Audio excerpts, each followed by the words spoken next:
Hello, everyone. Welcome to a particularly significant installment of FIT Talks, because today we're joined by Dr. Joyce F. Brown, the longest serving and one of the most innovative presidents in FIT history. Dr. Brown is the first woman and the first African American to lead the college.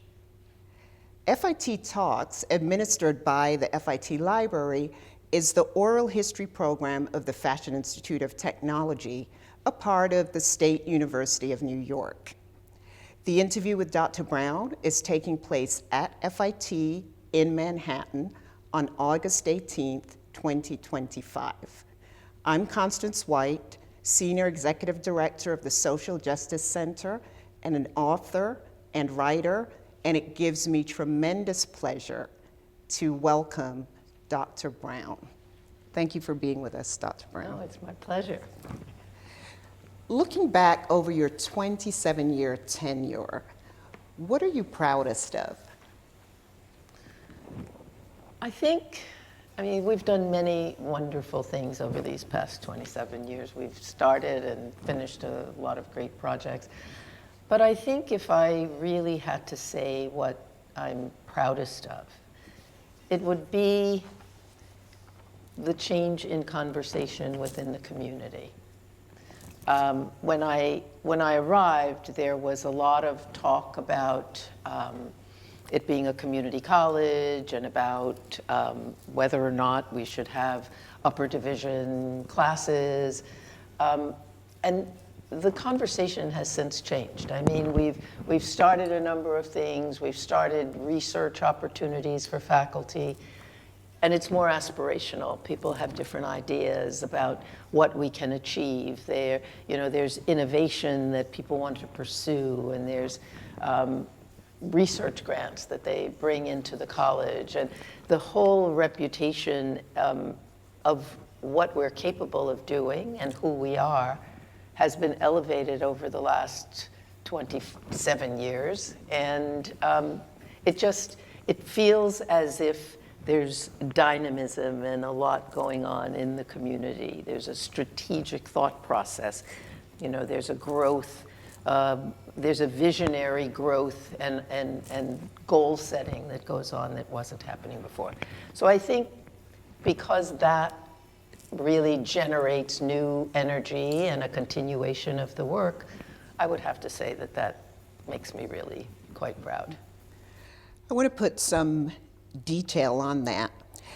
You have, as you said, that we've seen this transformation, community college master's degree. You have established SUNY Korea for FIT. There are now 50 majors, numerous minors that did not exist, a brand new building, which we'll get to, and you've awarded 82,389 degrees.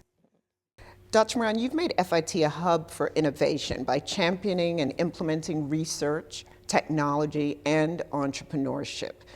A few of the innovations that come to mind are the DTech Lab, AI learning, both on campus and abroad, and the Innovation Lab. Why did you see these initiatives as significant areas of growth or significant to FIT's growth? When I arrived, I saw a place that had such potential. We have about 50 majors, and we have subject matter experts in all of those areas. We have students who are incredibly talented and creative and think of ways to change the world that, sadly you or I probably would never think of on our own.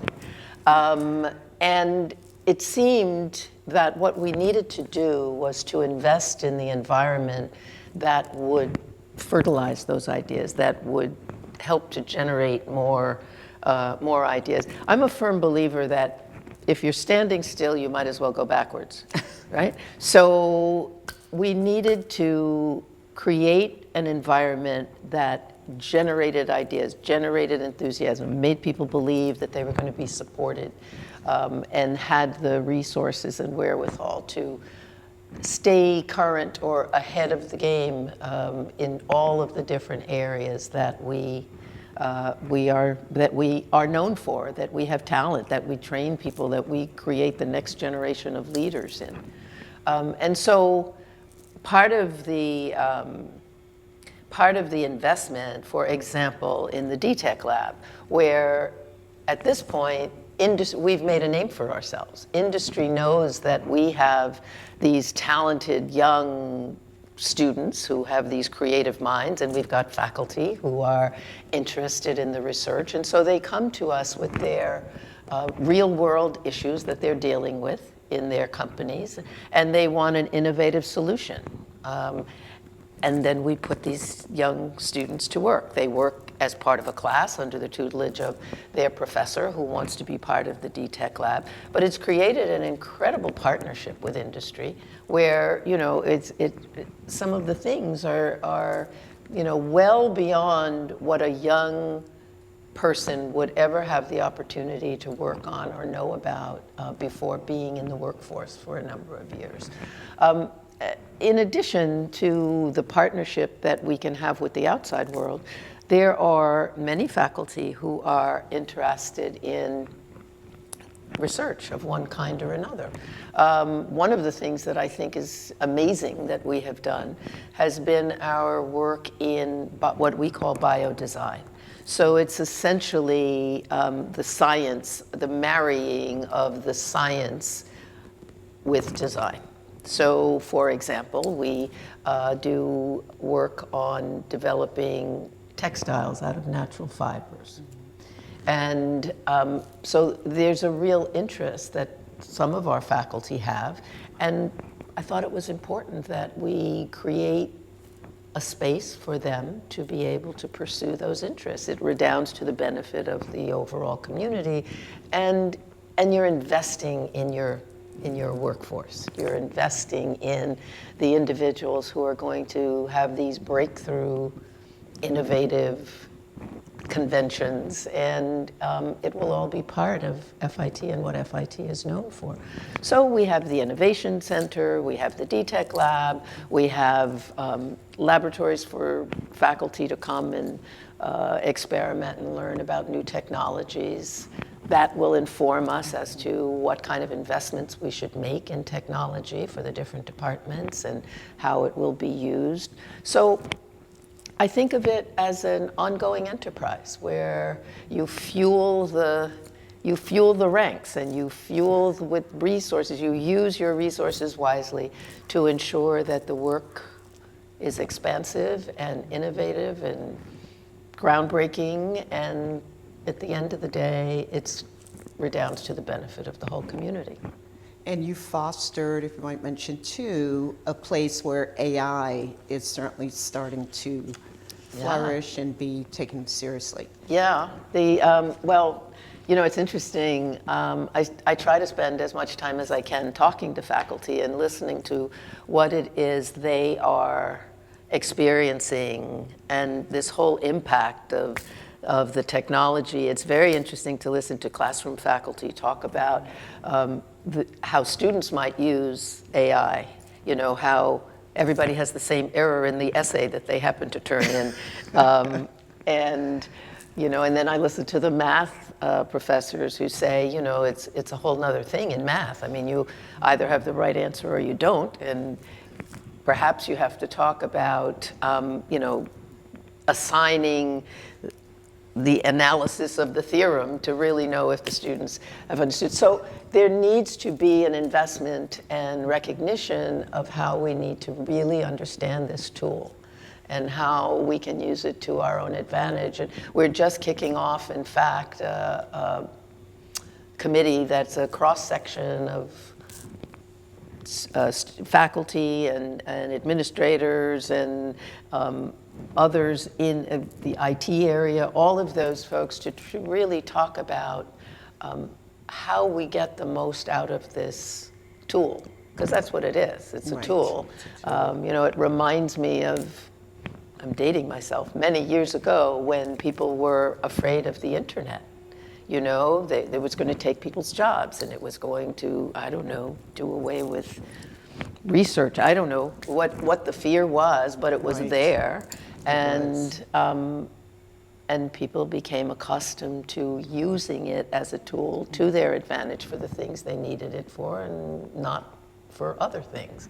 And I think the same will be true with AI and Okay. ChatGPT and all of those once we get more used to having it in its place and understanding that we do have the ability to control it. Yes. Now, in addition to you making innovation a pillar of FIT, you've also been, as you mentioned at the beginning, you alluded to the community, and you've been really transformative in creating a community that is more diverse, that's inclusive, that's civil. There's the Diversity Council, the Social Justice Center, and Civility Week, just to name a few of your programs. So could you tell us a bit more about some of those programs, please? Well, you know, we started on the civility initiative a number of years ago. I thought it was very important, the tenor and tone that we maintain, that we create, that we live with in this community.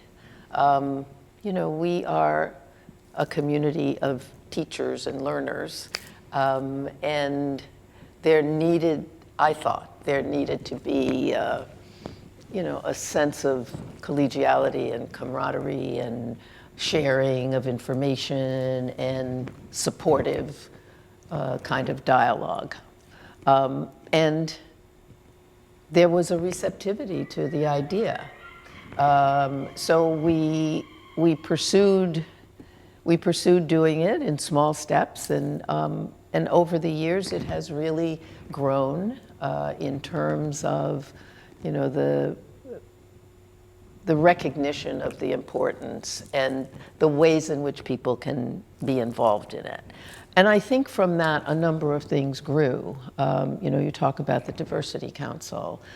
There are individuals across our whole community who have varying interests about ways in which they can contribute to the ongoing life and vitality of the community. So, you know, it's not a hard sell because no one's forcing anybody to be a part of anything they don't want to be a part of. But for people who have a real interest and have, you know, creative ideas about what kinds of things we can do to foster dialogue, you know, and understand the richness of that diversity can bring to conversation and to programming and to understanding the interests of who all your constituents are, who may have a very different set of experiences than you. You might even learn something that's valuable to you. Yeah, it's not about teaching what your experience has been, but rather understanding how people have come to hold the ideas and through what experiences they have learned to navigate in this larger community. So that's been very interesting. And it has taken on, by their own volition, the collective has now become a collective, and there's various levels of involvement across the community. So that's been really nice to watch. And yes, you mentioned the Social Justice Center. You know, over the years, there's been so much conversation about how there is a lack of diversity in the creative industries, that individuals have not had the opportunity to demonstrate in what myriad of ways they could contribute to the industry. Absolutely. And so, you know, having listened to this, it was always sort of in the background, you know, isn't it a shame? Where are the creative people of color? And then, you know, we all lived through, well, a number of things in 2020, but certainly part of it was the death of George Floyd. And Black Lives Matter movement and all of the talk. I mean, it was really quite amazing to me because suddenly there was a realization in America that there might be racism that was happening. And everybody wanted, you know, they were all putting their hands up and how could they help? And I thought, well, if not now, when? I mean, if that has been part of the conversation and part of the concern, we ought to take advantage of this very moment. And so I went to, what I really wanted to be able to do was to demonstrate that we weren't looking for handouts. We were looking for opportunities for young, talented individuals to be recognized for what they could contribute. And there were a lot of ways to do that, including for businesses to look at the way in which a diverse customer base was going to redound to the benefit of their bottom line. Right. And what did that mean? They needed somebody or a series of people who could help them to understand size differences, color differences, textile differences, design. And they weren't going to find it in their current boardrooms. So what I really wanted to do was to create an opportunity for young people who might not otherwise have the chance to come to a place like FIT, to be supported through scholarships, based on talent, and also to create a mentoring, a set of mentoring opportunities that these youngsters could see that there were people who looked like them who had in fact made it. So I wanted our faculty who were interested in serving as mentors to the students, but also industry where people would serve as mentors, perhaps even bring these youngsters in at the appropriate time as apprentices, you know, with the understanding that ultimately the goal was to hire them for full-time jobs after they finished college, after they had had Right. internships and apprenticeships and preparation. So I went to our partners in industry and asked for money. My favorite thing. But nevertheless, it was a moment in time, and I was very fortunate that a number of businesses did come up, and we raised over $4 million to provide scholarships and enrichment opportunities for students, and began identifying ways in which people could be identified as mentors in the companies. That part was hard. I'm glad you mentioned that because I'm thinking you're making it sound easy. No. And yes, I would like to know a bit about creating the Social Justice Center, establishing Civility Week and Diversity Council, and you're doing it within a community, right? A teaming community where people have strong habits and strong points of view. How did you meet that challenge? How do you overcome what I'm sure were some hurdles? Well, I always believe that all you need is a couple of people. You know, you need a couple of people who share your interest and feel a certain amount of passion about getting something done. You give me two good people, we could probably get a lot done, right? The train starts moving, people are on it, other people see that you're doing good things, that you're having some success, you're getting recognition, and it grows. Again, I'm not trying to make it sound easy. I mean, you know, you have to suck it up a lot. But the bottom line is you don't need, to call something successful, you can't start at the top. You have to have the patience to seed the ground and let it all germinate. So, I mean, I shamelessly took advantage of the moment, you know, and appealed to all the people who wish they could figure out what to do about the fact that there was racism in America, and there were very limited opportunities for people to advance in the creative industries. So here was an opportunity. You know, yeah. So we have some really diehard supporters, people who have been in our corner over, a number of years supporting our initiatives. So I started with friends, so because nothing helps you get money more than having some. So I could go and say, that these of your colleagues are supporting these programs, asked them to help make calls to their industry peers and see if they were interested, and some of that actually worked.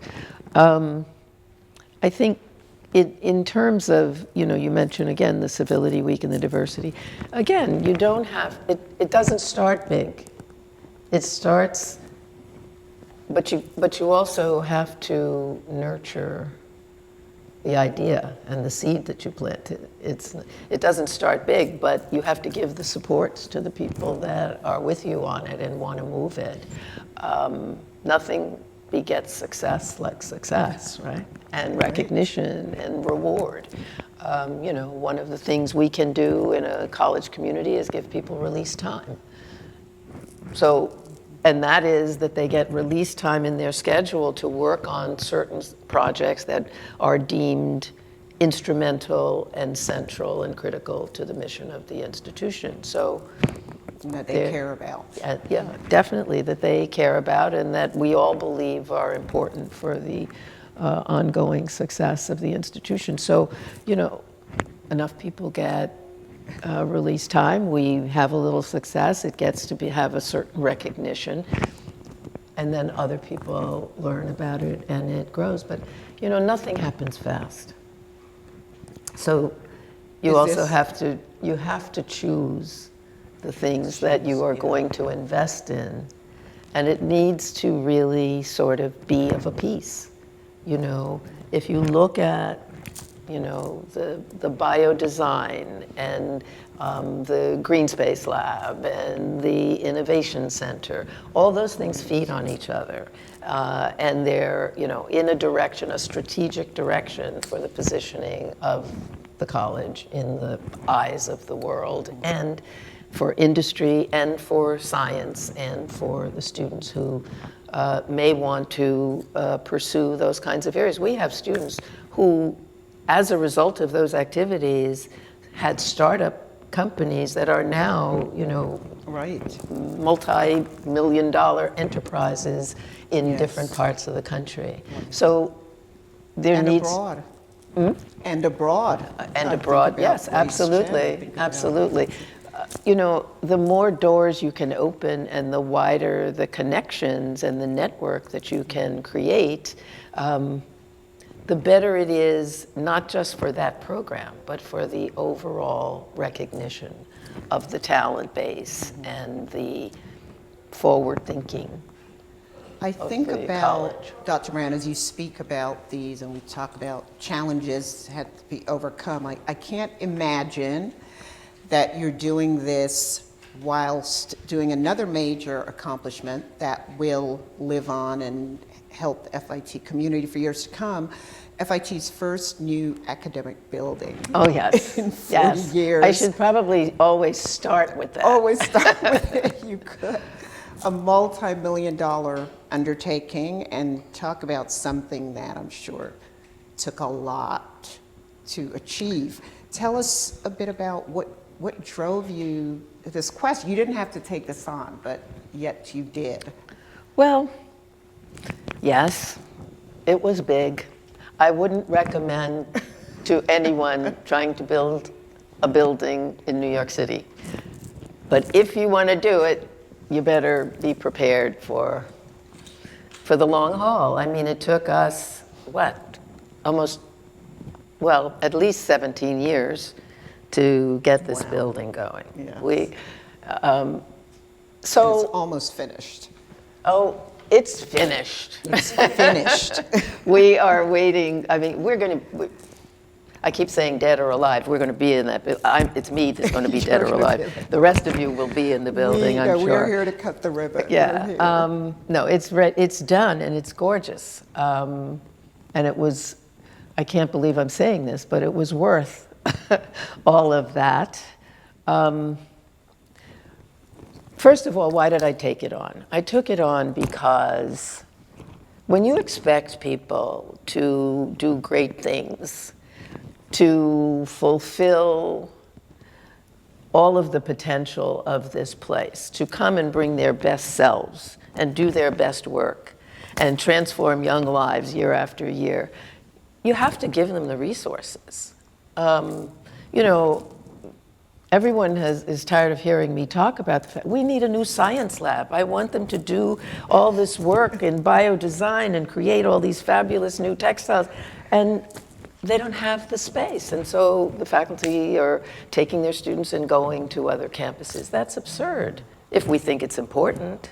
Is this going to be a part of the new building, or are you Oh, talking yes, about my another? science lab. Okay. My science lab is, Wow. we just raised the money for the science lab, which I think is just going to be an incredible addition. I agree. I think it was announced at the gala this year. Yes, I said I would only allow myself to be honored if we were raising money for the science lab, and we did it. We actually, between that and of course matching funds from the city, because being a public institution, we do have that advantage. So it's over $2 million.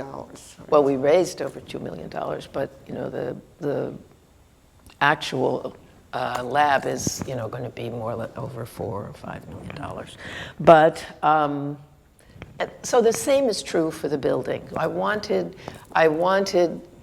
We're very overcrowded. It's not very fashionable to be bursting at the seams in a fashion place.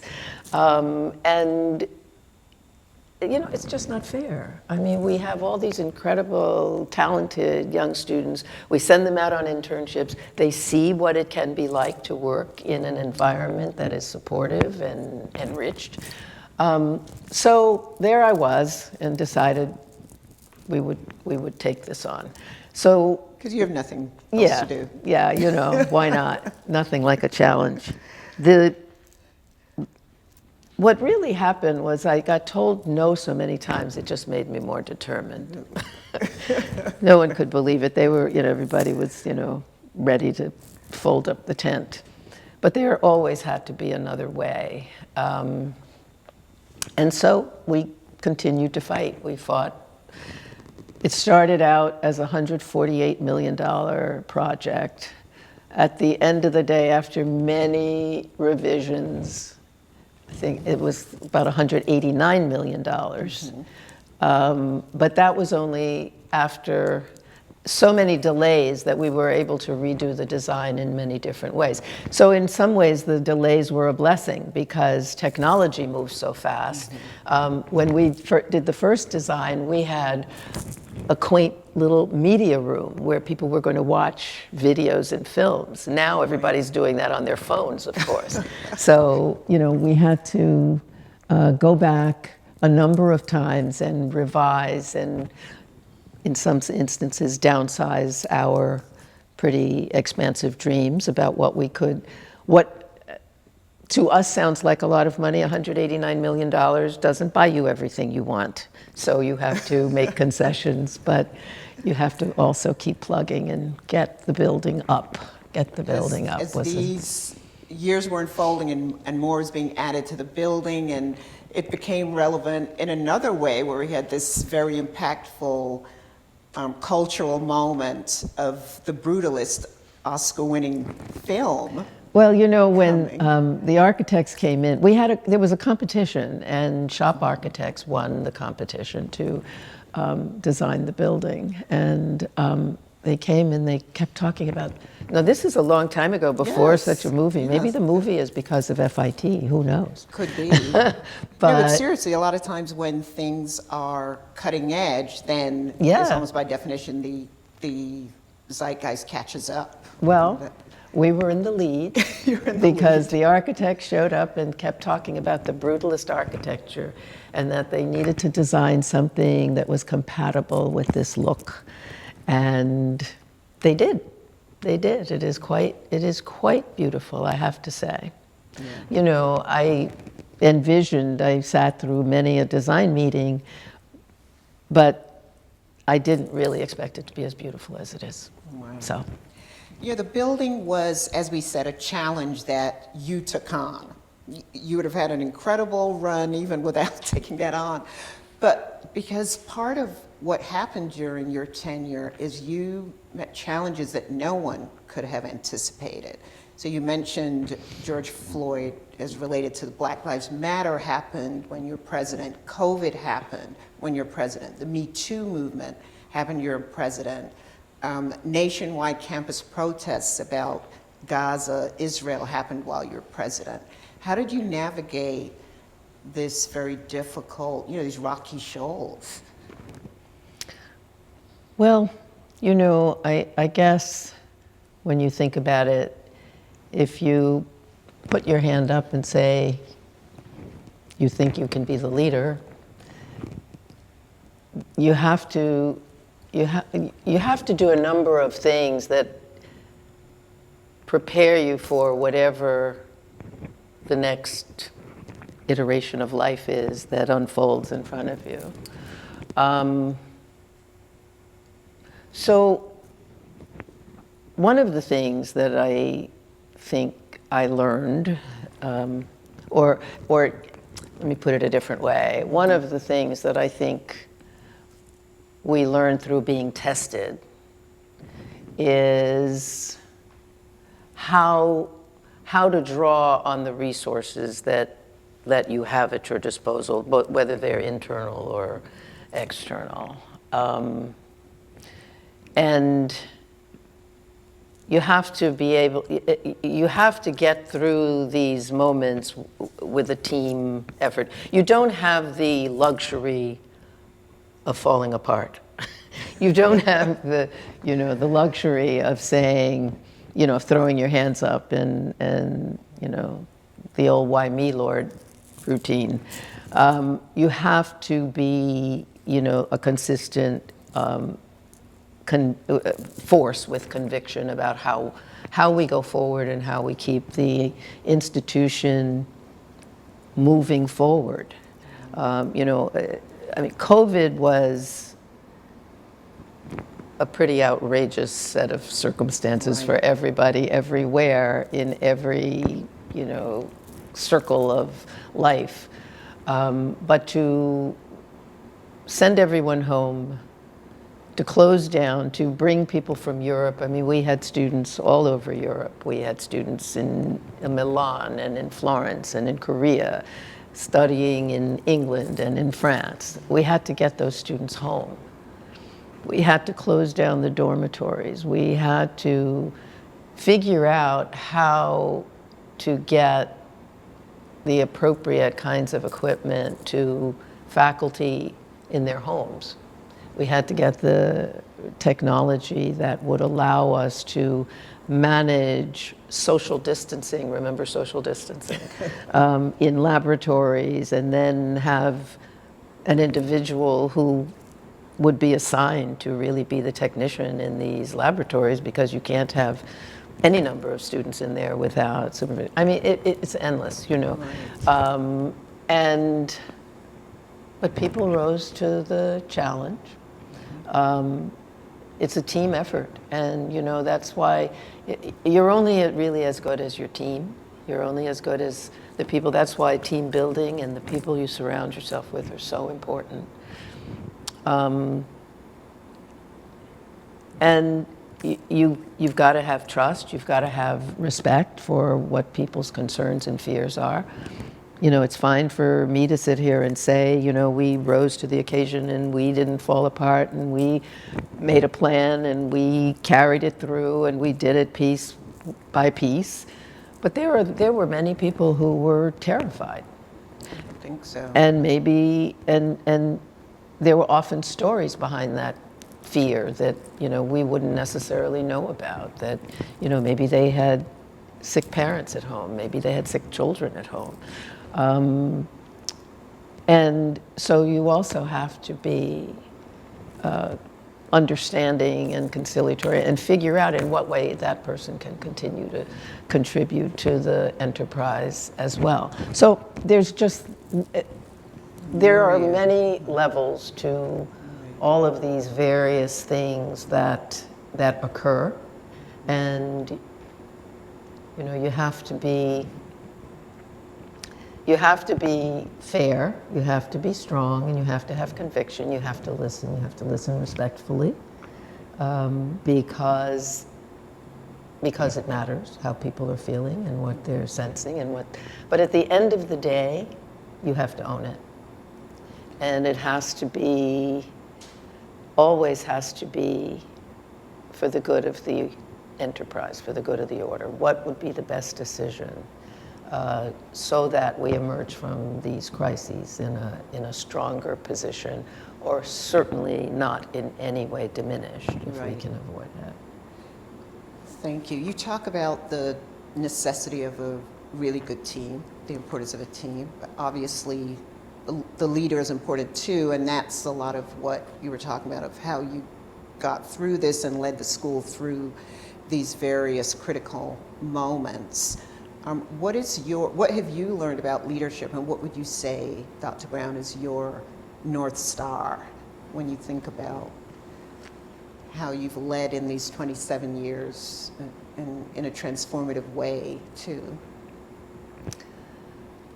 You know, I think it is, you know, going back to the whole conversation about civility and how you create the tenor and the tone in an environment in which you want people to function and work and thrive. I think the importance of listening, and listening respectfully with real openness to what it is that people are saying is their experience. It may not be what you intend for them to experience, but if it's what they're experiencing, then you really need to take that into account.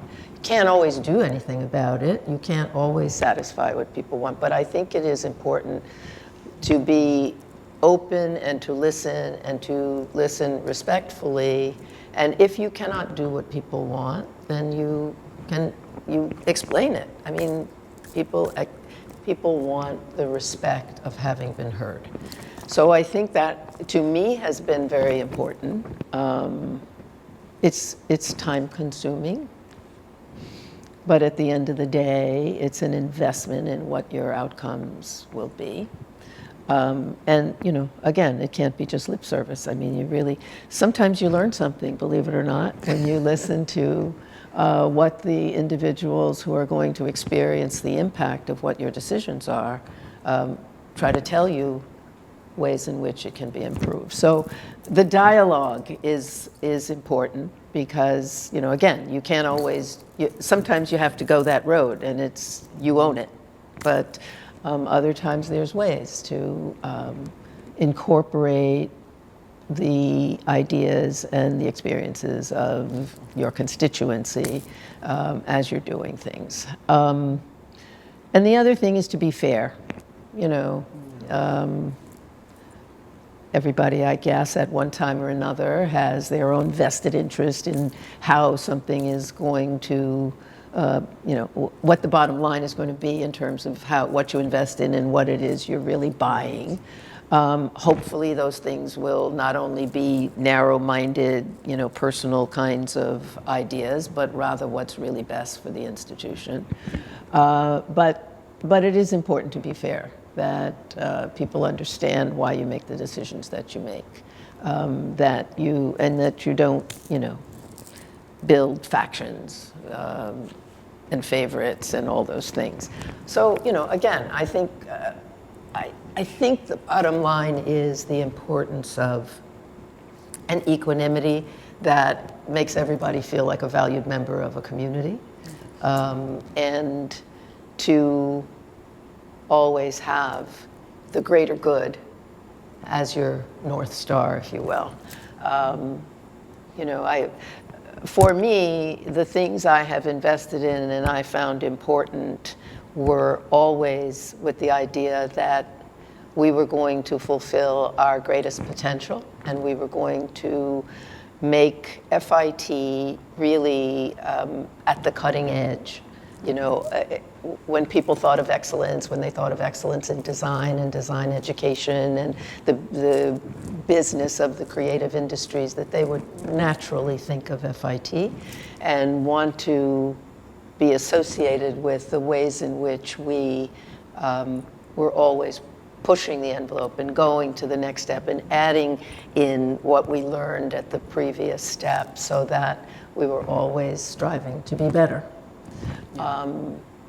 So I think if you can lead, if you are invested with enough passion about the excellence of the place, I think you probably avoid a lot of trouble or a lot of the pitfalls of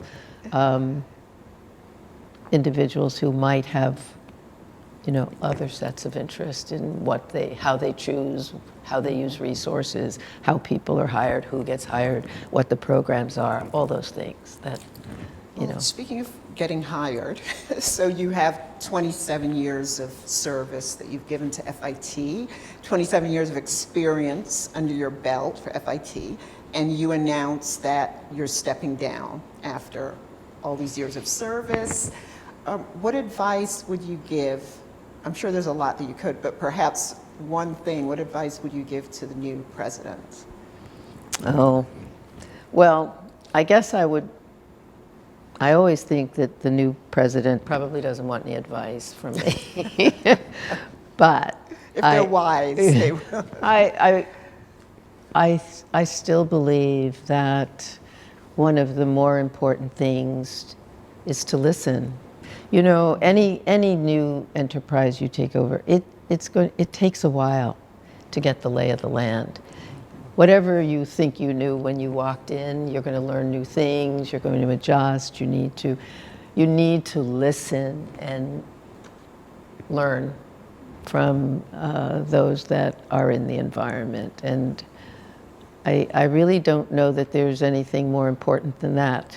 You know, you're going to be reading files and learning all kinds of things in the background, but the bottom line is you really need to get a feel for the culture of the place and ways in which you can invest in the strengths of the community, and then take on things as they evolve. But I really do believe at first steps, the most important thing you can do is get to know the individuals by listening to them and getting a sense of the culture of the place.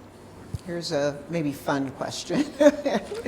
Is if you were creating a time capsule for 100 years from now for FIT students, the FIT community, faculty, staff, what would you put in it? Don't you wish you'd be here to know? Yes.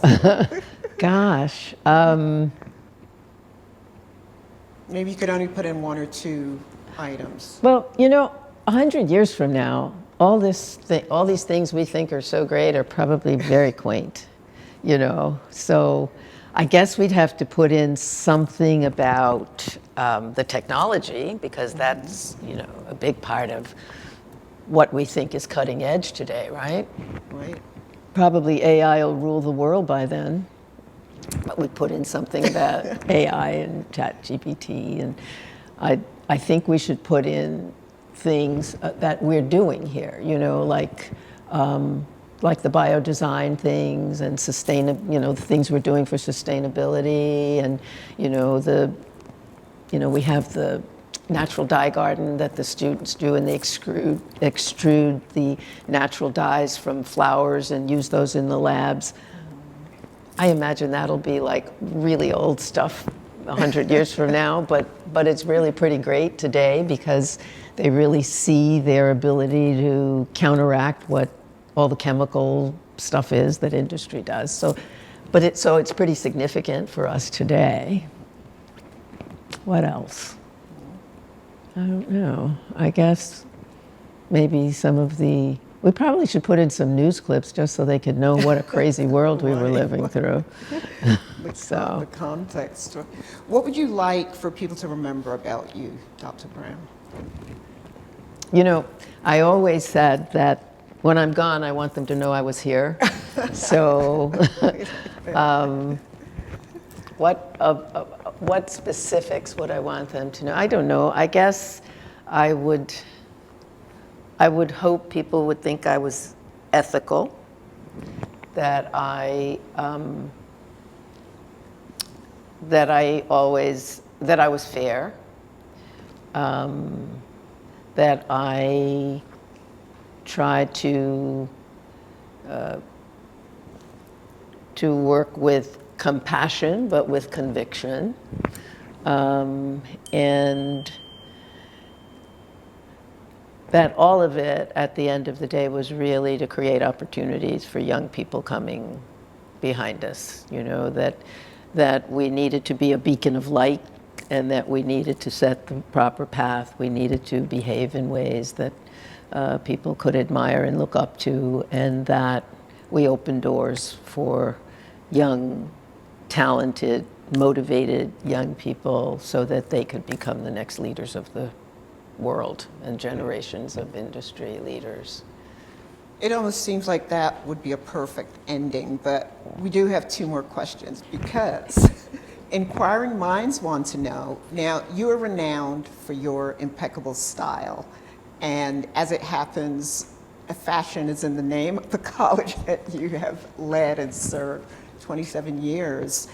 How has your style evolved over time, and what would you say is the essence of your impeccable style? Did it stem from childhood, or that was sort of the easy way, or it's something that's developed over time?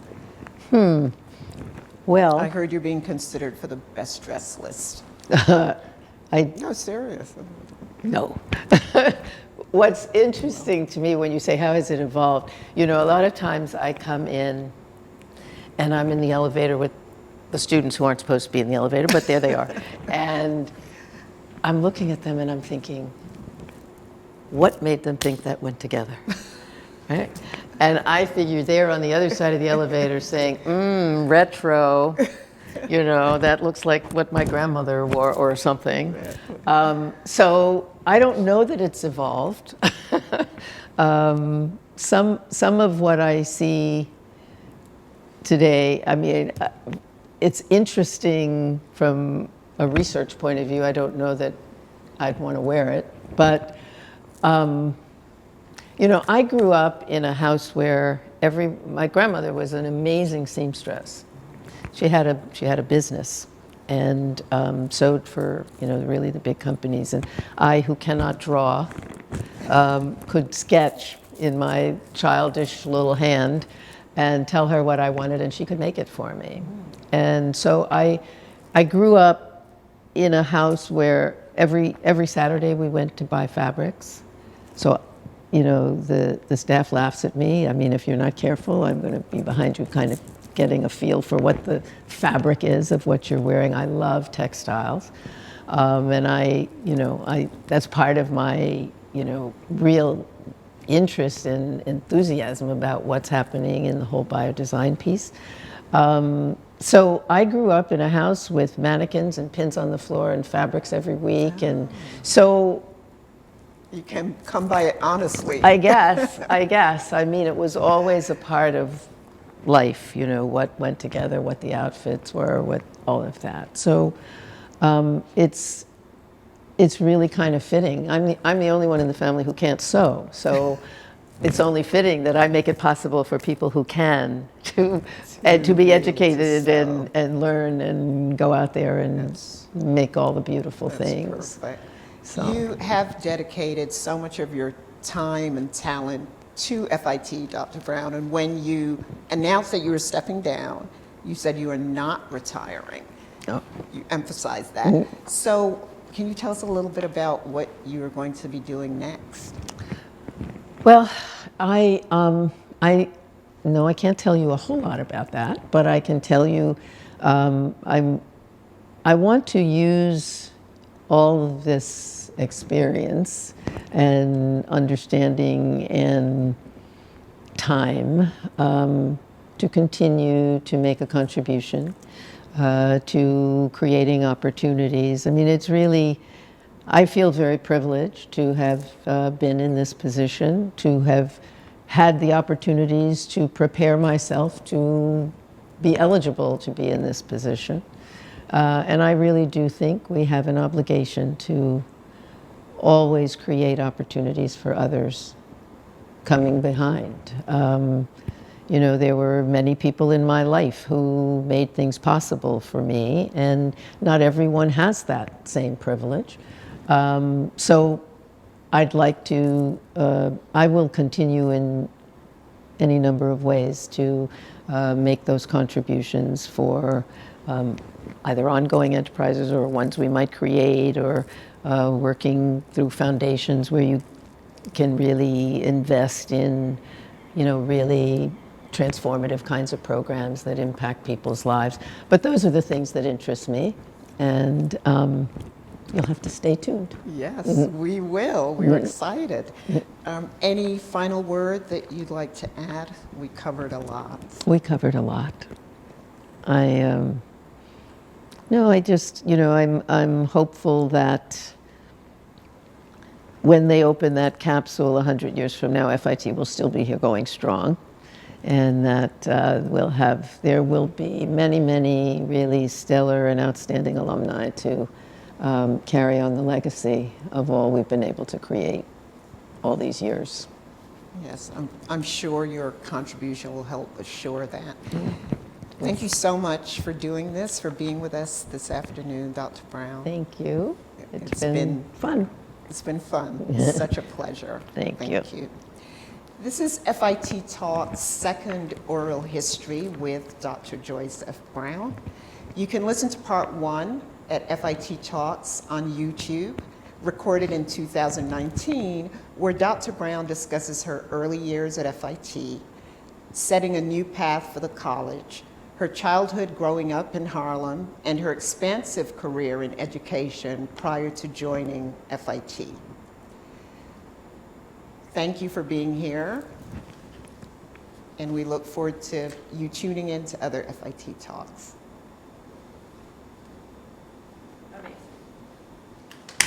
It's good.